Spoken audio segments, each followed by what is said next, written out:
नगरी में साधु सज्जनों पर कंस का अत्याचार दिन ब दिन बढ़ते ही जा रहा था। परेशान हुए सभी साधु संतों ने एक दिन भगवान से याचना की। हे विष्णुदेव, कंस के अत्याचारों की वजह से हम सभी मथुरावासी बहुत ही परेशान हो गए हैं। कितने दिन बढ़ गए, फिर भी कंस पर उसका कोई भी असर नहीं हो रहा है। अभी आप ही कुछ मार्ग बताइए। ठीक है, मैं शीघ्र ही श्री कृष्ण के रूप में धरती पर अवतार दूंगा। हे कृष्ण ही कंस का विनाश करें।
इस प्रकार अपने आपके पुत्र कृष्ण को कंस से बचाने के लिए वासुदेव ने उन्हें अपने परम मित्र और गोकुल के मुखिया नंद बाबा को सौंप दिया।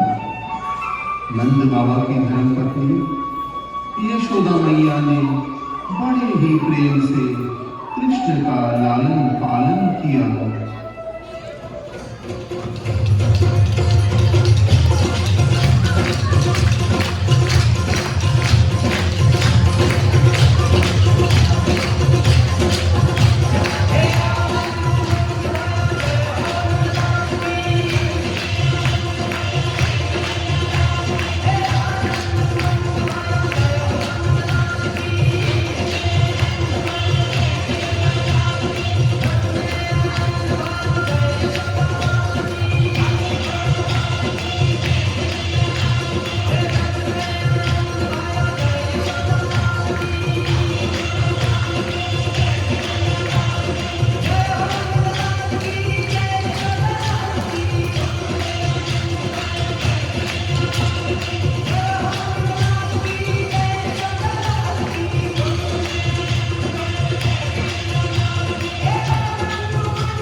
बोलने दो इससे।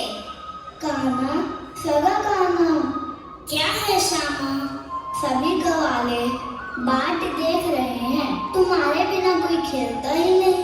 ग्वाले नहीं खेलते या तुम? चलो ना दाऊ भैया, चलते हैं। अच्छा तो चलो।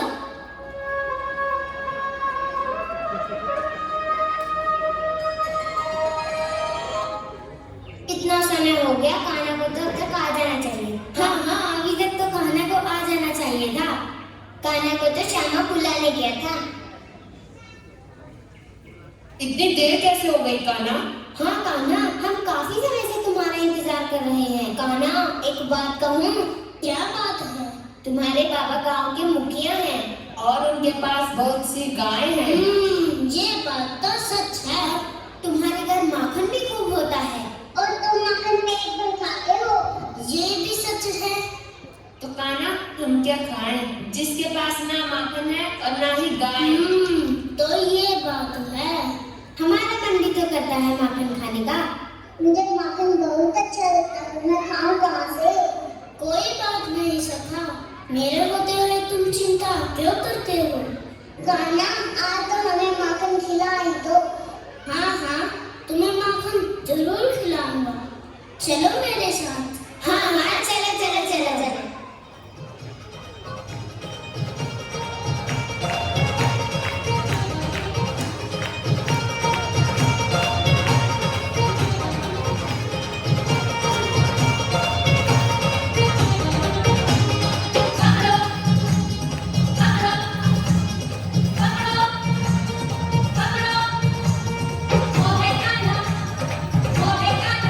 देखो भाग्य नजारे, माखन चोर चोर चोर चोर चोर कान्हा, चोर कान्हा, अरे गलियों में मच गया शोर कान्हा।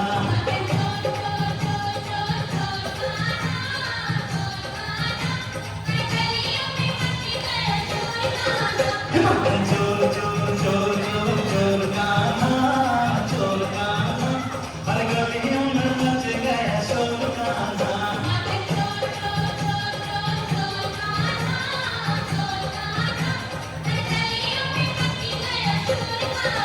माखन चोर चोर चोर चोर चोर, दूध छुपा लो सारी दहिया छुपा लो, अरे माखन की मटकी को अपनी बचा लो, हे छाछ की डलिया को जाके संभालो, छाछ की डलिया को जाके संभालो, शाम कन्हैया से सब कुछ बचा लो। माखन चोर चोर चोर चोर चोर कान्हा, चोर कान्हा, अरे गलियों में मच गया शोर कान्हा।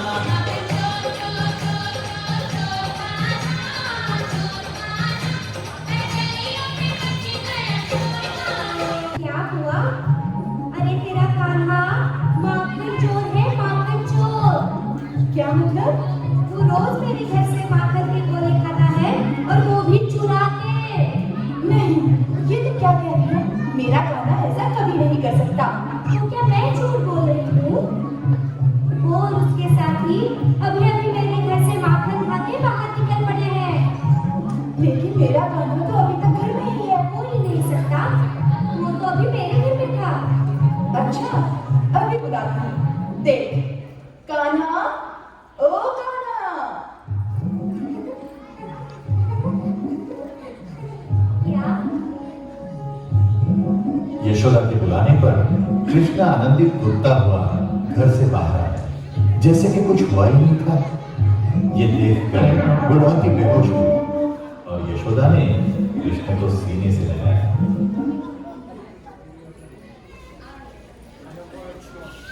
गुणवंती कृष्ण की शिकायत लेकर यशोदा के पास आ गई। उसके दूसरे दिन यशोदा अपने घर में मटके का दही मथना कर माखन के गोले निकालकर बाजू वाले मटके में रख रही थी। वहां से नजदीक ही खेलने वाले कृष्ण की दृष्टि उस माखन के गोले पर गई। उसे माखन खाने का मोह हुआ। वो तुरंत उसकी तरफ दौड़ा और उसने माखन का दूल्हा उठाकर मुंह में डाला। वो देखकर यशोदा बोली,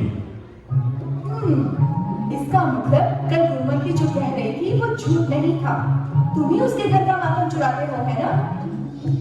नहीं, मतलब केवल मैं ही नहीं, वो भैया, बलराम भैया और बाकी सब भी थे मेरे साथ।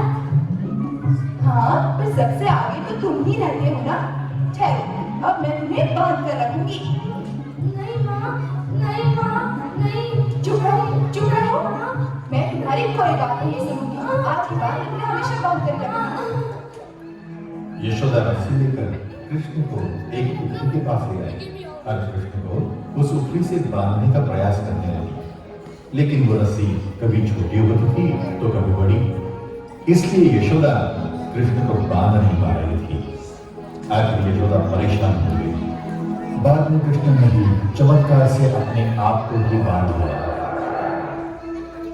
ये देखकर यशोदा आश्चर्यचकित हो गई, परंतु फिर से एक बार कृष्ण के चमत्कार से ही सब भूल के अपने काम में लग गई। लेकिन कृष्ण तो वैसे ही उठनी से बंधा रहा। कुछ समय बाद कृष्ण को बहुत भूख लगी। वो इधर उधर कुछ खाने को है क्या ये देखने लगा। खाने को तो कुछ दिखाई नहीं दे रहा है। पहले तो खुद को छुटकारा कर लेना चाहिए, फिर देखेंगे कुछ खाने को मिलता है क्या। कृष्ण ने यहाँ वहां दृष्टि डाली तो उसे दो पास पास खड़े हुए पेड़ दिखाई दिए। वो वह पत्थर के उखली को खींचते खींचते उन दो पेड़ों के पास पहुंचा। उसके बाद उन दो पेड़ों के बीच घुस के उखली पेड़ों में अटका के खुद का छुटकारा करने का प्रयास करने लगा। बहुत जोर लगाने के बाद आखिर वे दो पेड़ गिर के नीचे आ गए। तब उन दो पेड़ों में से दो गंधर्व प्रकट हो गए। उन्होंने कृष्ण को प्रणाम किया। हे प्रभु, हम दोनों भी भूखे घूम रहे हैं। ऋषियों के श्राप से हम इन पेड़ों में रूपांतरित हो गए थे। आपने हमें छुड़ाया, इसलिए हम आपके आभारी हैं।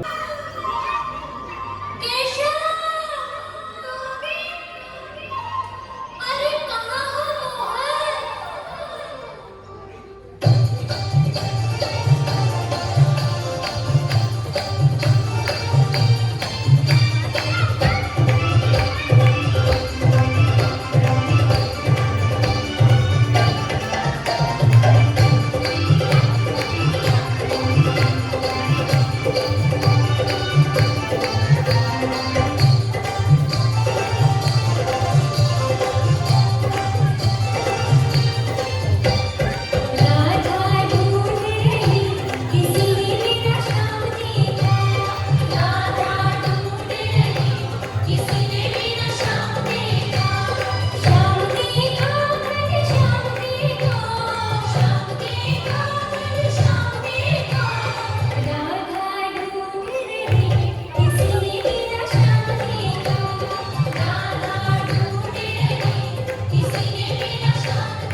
अंधकारी क्रोध मैं हूँ भगवान।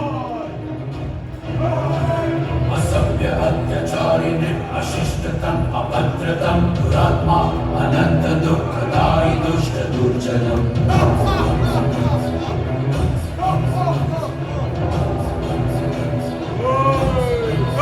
भगवान।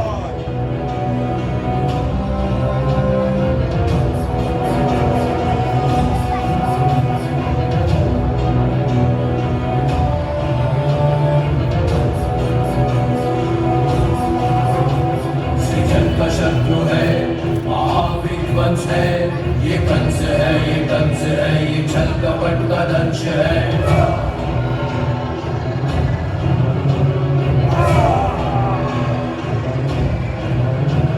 ये ऐसा एक नरेश है दया न जिसमें लेश है मनुष्यता न शेष है अहम है राग द्वेष है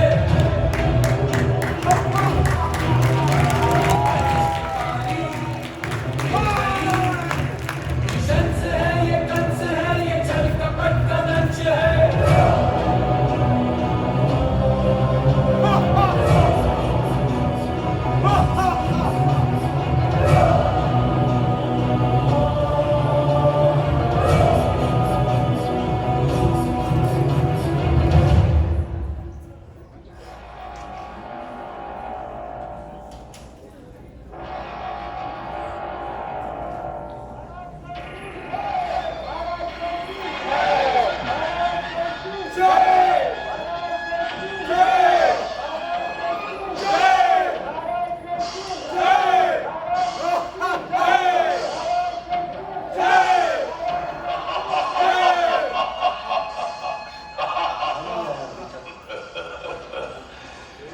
देव की पुत्र की जीवन कथा समाप्त हो जाने दो महामंत्री।